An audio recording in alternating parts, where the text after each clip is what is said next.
admet le statut d'expert du témoin en tant qu'expert, sans préjuger des mérites de son témoignage.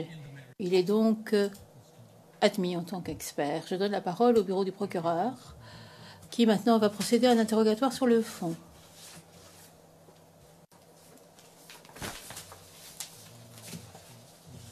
Monsieur Demergent.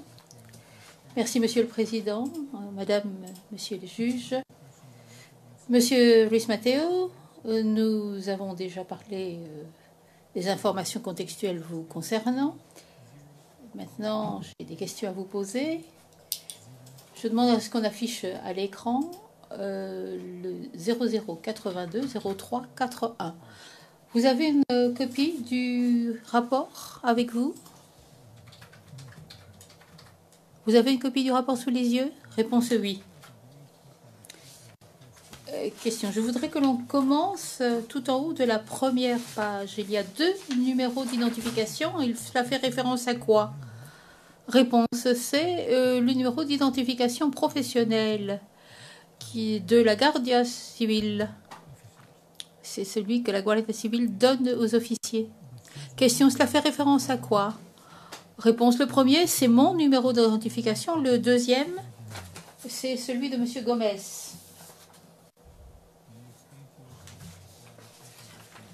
Question. Vous nous avez dit que vous aviez rédigé le rapport et qu'il avait été vérifié par M. Rodriguez Gomez. Expliquez-nous pourquoi il faut 2 experts. Réponse. Parce que, conformément au droit pénal espagnol, il est obligatoire d'avoir au moins 2 experts qui rédigent un rapport d'expertise. Question. Le rapport fait 3 pages en anglais, 3 pages en espagnol pour la Chambre. Il a été rédigé d'abord en quelle langue? Réponse. D'abord en anglais. Question. Très bien. Et qui l'a traduit? Réponse moi. Question. On voit ici la demande du bureau du procureur sous le point 2. Vous expliquez dans l'introduction comment vous avez reçu cette demande et ainsi que le CD. Je ne vais pas entrer dans les détails, mais je vais vous parler maintenant de l'interprétation 2.1. Vous nous avez expliqué un peu plus tôt en répondant aux questions de mon éminent collègue qu'il y avait 2 hypothèses, la 0 et la 1. Un peu plus tard dans votre rapport, on voit les mots more likely, plus probable, sous le point 5. Est-ce que vous pouvez nous expliquer comment vous interprétez les résultats de votre analyse? Réponse. Eh bien, l'analyse, elle est au point 3.3. Dans cette partie du rapport d'experts, on retrouve l'observation critique en audio et en vidéo. Après cet examen critique du fichier vidéo, donc des images, on essaye de voir s'il y a quelque chose qui n'est pas juste, qui semble hors contexte, s'il y a des traces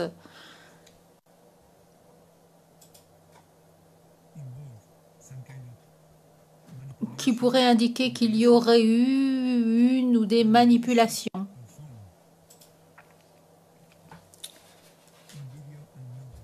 Ça, c'est fait sur les séquences audio et vidéo. Pour la partie audio, on utilise des écouteurs pour faire le meilleur travail possible. On a également, en dehors de cela, l'analyse des métadonnées. Comme je l'ai expliqué déjà, on a travaillé avec VirtualDub. Donc le logiciel VirtualDub.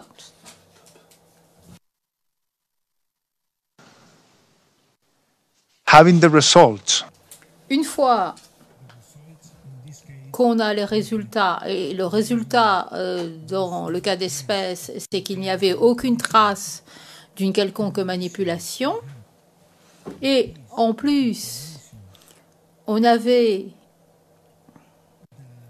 des informations qui faisaient référence à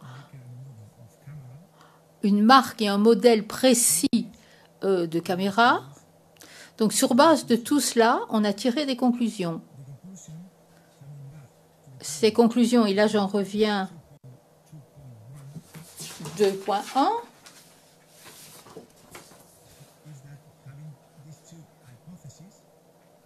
La conclusion, c'était que, avec ces deux hypothèses, on pouvait conclure que le fichier vidéo était authentique ou qu'il avait été obtenu d'une autre manière. Et le résultat de l'analyse, qui avait été mentionné précédemment,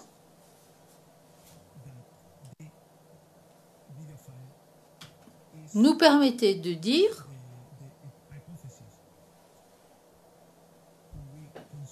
quelle était l'hypothèse que nous considérions comme la plus vraisemblable pour ce fichier vidéo, à savoir que le fichier vidéo était authentique.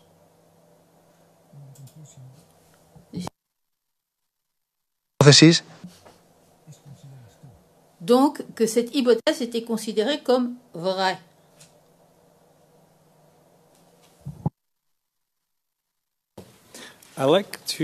Monsieur Demerjean, très bien.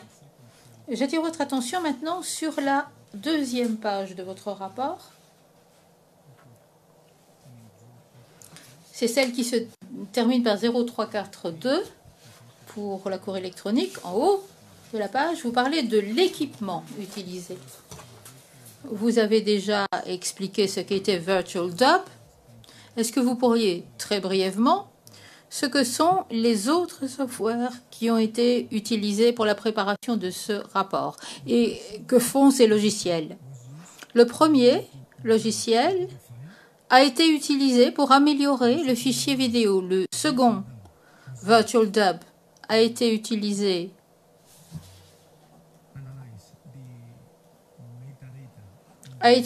pour analyser les métadonnées et les métadonnées du fichier vidéo. Et en dehors de cela, ça a été utilisé également pour encastrer l'audio, la séquence audio originale dans le fichier vidéo. WinX a été utilisé aux mêmes fins que VirtualDub pour essayer de déceler des traces éventuelles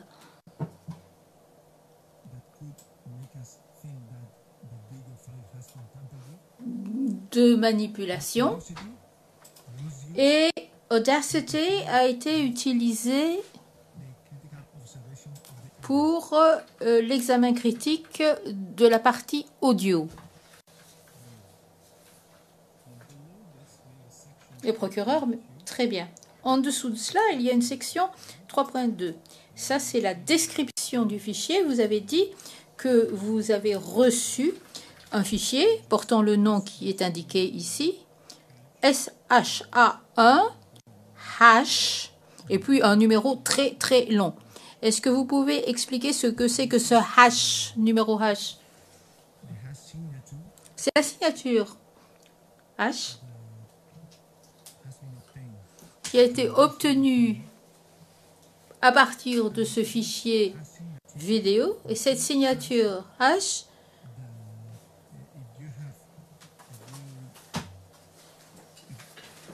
celle de la clé de contrôle, nous permet de savoir s'il y a un autre fichier avec un nom différent, mais la même signature.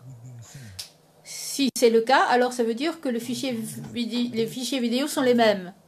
Mais que si ce fichier vidéo a des signatures différentes, ça veut dire que la signature est différente. La signature de la clé de contrôle, la signature hash, c'est permet de certifier que la vidéo reçue est bien celle-là et pas une autre. Question. Donc c'est en fait un numéro unique. Réponse oui, c'est le numéro unique que l'on attribue à ce fichier vidéo. Question. Alors si j'ai bien compris, dans la version améliorée que vous avez produite, le code de la clé de contrôle est différent.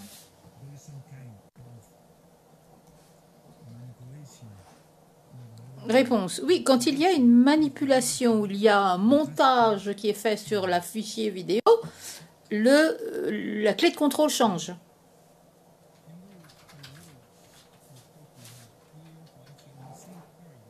Question. Alors, dans le rapport, dans le même paragraphe, vous dites que le codage pour les métadonnées, ça a été fait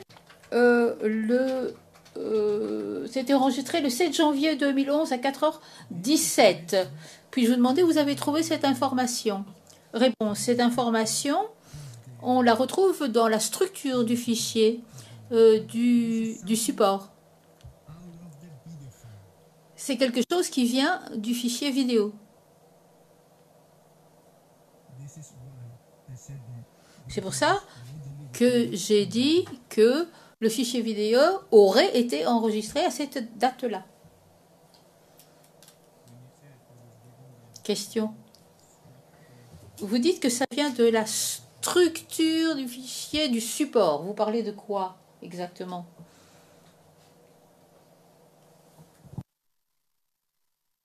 Réponse.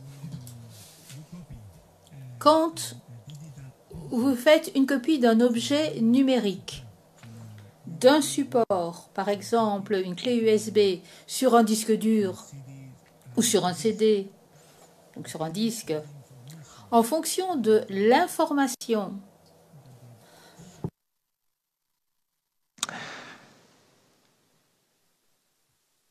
of the hadith qui figure sur la clé ou sur le CD, eh bien, en fonction de ce que le support peut gérer, il va sauver la taille, la date de création du fichier vidéo, la date à laquelle le fichier vidéo a été modifié.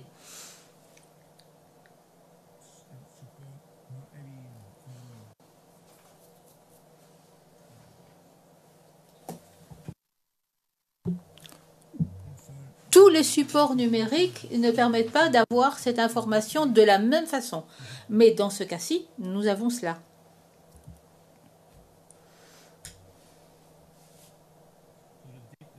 Question. Donc les données que nous avons ici, ce sont des données qui figuraient sur le support, le dispositif où se trouvait le fichier. Ça n'est pas dans le fichier lui-même. Réponse. Non, pas dans le fichier lui-même. Question. Une question au sujet de la clé de contrôle. Est-ce que c'est une clé qui peut être modifiée, qui peut être altérée? Réponse. Cette clé, elle est robuste. Mais je dois dire que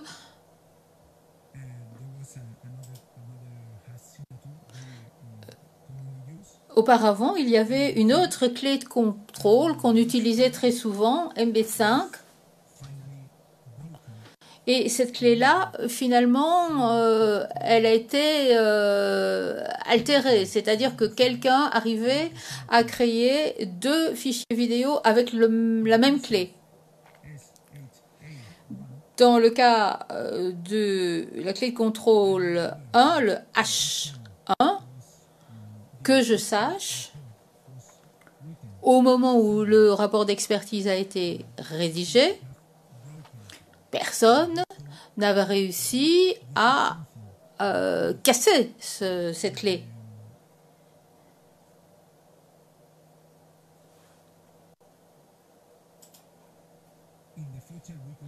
Mais ça pourrait se produire dans l'avenir. Question. Merci. Il y a encore des informations qui figurent dans le tableau Et j'ai une question sur le sujet. Cela concerne la dernière entrée. Il s'agit du taux d'échantillonnage. On voit ici 22 050 Hz. Est-ce que vous pouvez nous parler de la qualité du chiffre donné pour ce qui est du fichier audio? Réponse. C'est une qualité standard. Ce n'est pas une qualité très élevée, mais elle est suffisante pour que l'on comprenne une conversation, des mots, quand bien même ça n'est pas la qualité la plus souhaitable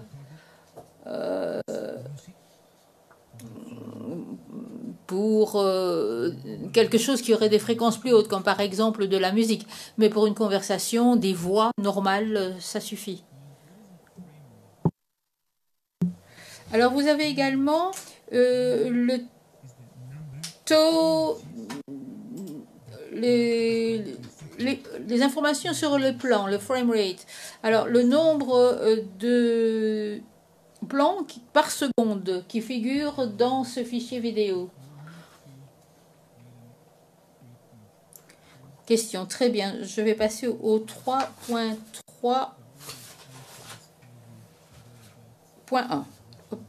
Examen critique. Vous nous avez déjà expliqué comment vous étiez arrivé à vos observations. Est-ce que vous pouvez, de façon pratique, nous expliquer ce que vous avez fait avec le dossier pour arriver à ces observations? Réponse.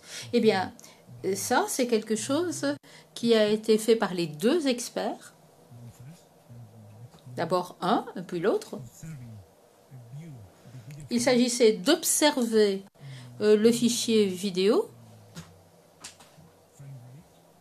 avec un débit, une fréquence d'image standard, et puis alors plan par plan, pour essayer de déceler des traces qui auraient pu nous conduire à penser que le fichier avait été altéré.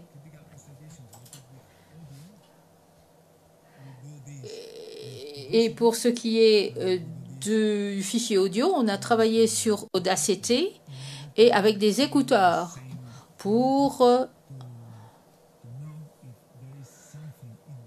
voir si dans le fichier audio il y avait quelque chose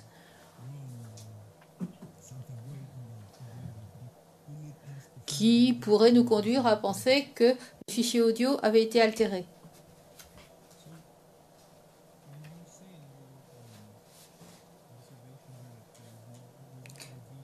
Question. Quand vous dites dans vos observations qu'il n'avait pas décelé d'indication de manipulation, qu'est-ce que vous voulez qu'est-ce que vous cherchez pour savoir s'il y a manipulation? Réponse. Eh bien, des éléments observables. Par exemple, une modification dans une séquence ou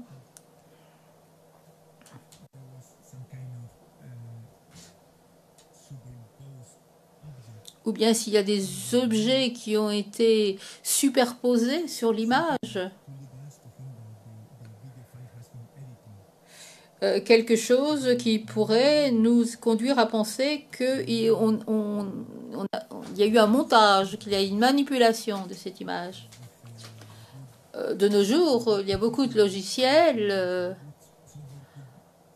Un bon professionnel avec un bon logiciel peut altérer une séquence vidéo. Et nous essayons de voir si ce genre de choses s'est produit. Question, je vous remercie. Le segment suivant, c'est le 3.3.2. C'est celui qui porte sur l'analyse des métadonnées. Et ici, vous avez identifié la marque et le numéro de série de la caméra qui a été utilisée pour l'enregistrement de la séquence. Et vous avez dit que vous avez consulté la documentation du fabricant. Pouvez-vous... On pourrait peut-être d'abord consulter l'annexe 2 de votre rapport, là où vous affichez tout cela. 0082 0351, s'il vous plaît. Il s'agit de l'onglet 3 sur notre liste.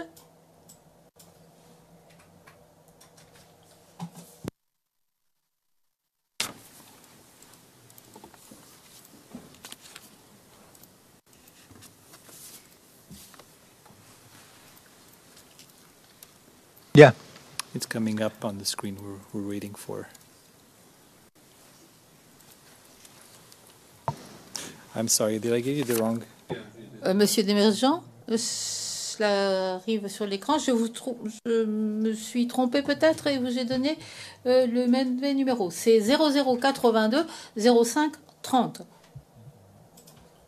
Mais j'ai besoin que ça soit affiché. Page 2.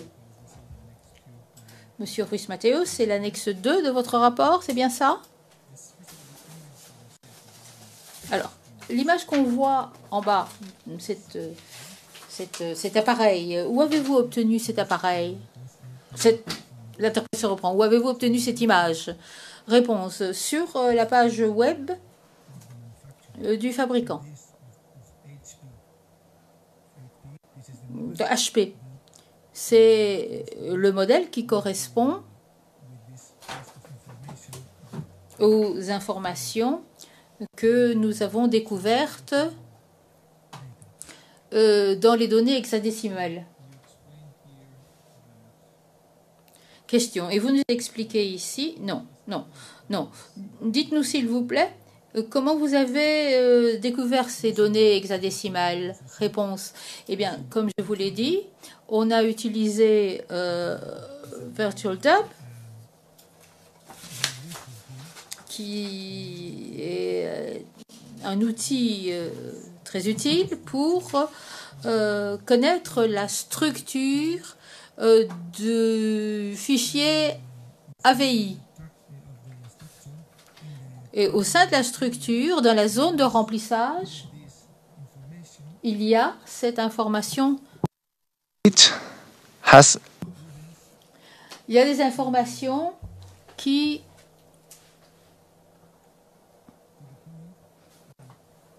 ont fait que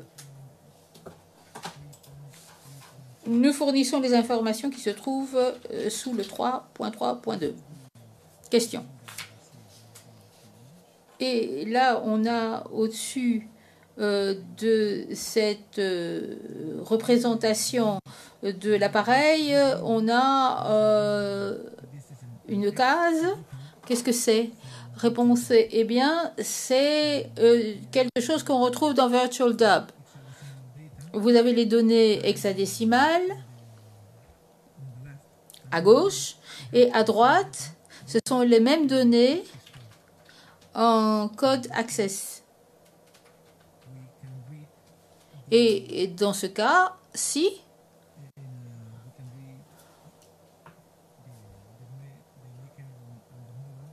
on voit la marque et le modèle de l'appareil. Monsieur Desmergents, vous faites référence à la colonne centrale. Réponse oui. Alors, HP Photosmart M447. Monsieur Desmergents, pour la chambre, on pourrait peut-être faire un gros plan sur la colonne centrale pour bien voir ce à quoi fait référence le témoin.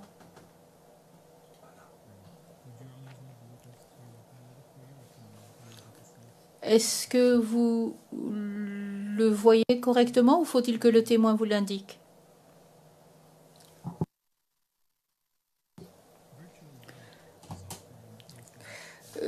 Le logiciel VirtualDub nous dit qu'il s'agit d'un appareil HP Photosmart M447. On voit une représentation de cet appareil. Est-ce que vous pouvez expliquer les chiffres, s'il vous plaît? Réponse. Eh bien, le fabricant indique que le seul modèle qui concerne cette série 440, c'est celui-là, le M447. Monsieur Desmergents, dans cette partie de votre rapport, on peut peut-être revenir au rapport 0082 0341.